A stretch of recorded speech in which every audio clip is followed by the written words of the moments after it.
Denver Police Chief Robert White announced this week that the department will draft a plan to collect racial data from police interactions and then seek community input on that plan. Meanwhile, Denver DA Mitch Morrissey announced that no charges will be filed against technician Jeffrey Motz, who shot and killed an unarmed suspect in April. David, two separate issues here, but as you see the developments from the DPD, what are your thoughts?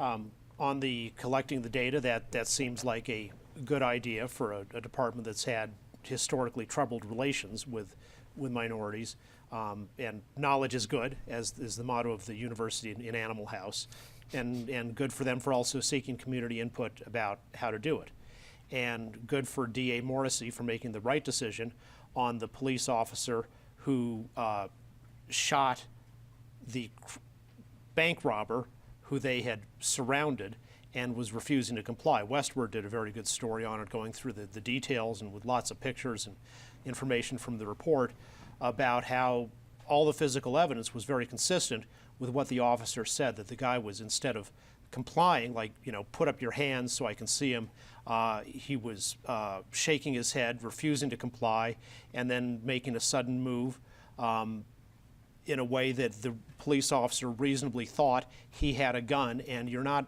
as a police officer, required to stand around and get shot before you can defend yourself. It's based on what would a reasonable person believe under the circumstances, and under the circumstances, any reasonable person would believe that this guy who had perpetrated an armed robbery was going for a gun.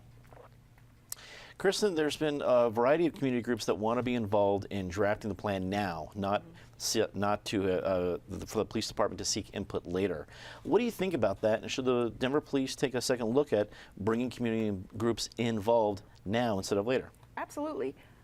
I cannot wrap my brain around what, I don't want to say something's wrong with Denver, why these things that happen in other cities and spark a lot of concern, a lot of community chatter, just don't seem to, you know, cops will just unload on a car full of unarmed teenagers and people are like, meh, they were driving toward them.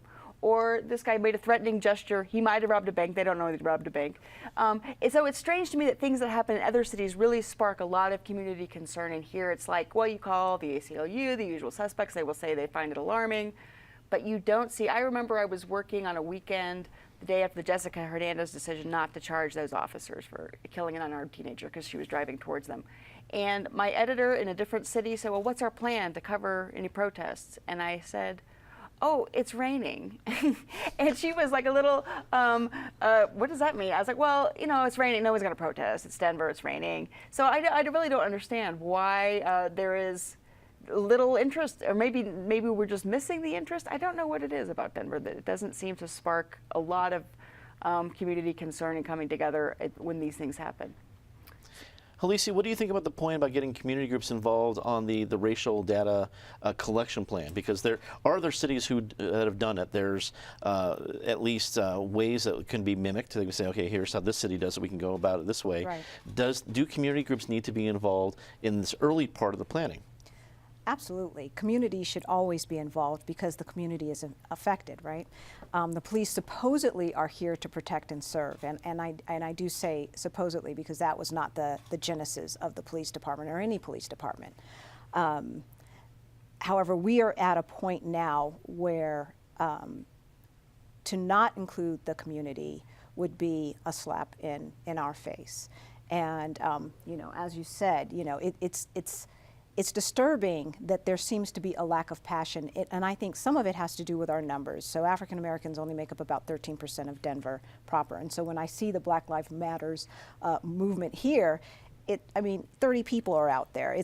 You know, but that doesn't mean that we still don't have an issue. And I've talked to Morrissey on a number of occasions, and we are asking our police department to do a lot. We're asking them to be mental health professionals, and I think that CBWPA is actually going to take this on, that all police officers need to have counseling on a regular basis. I can't imagine having to deal with folks who are on the edge on a daily basis and think that I'm going to remain sane and sound in my daily business. And so when we see these kinds of things happen, when we see, obviously they need more training, when we see them shooting 7 times because they think they saw something, we have an issue.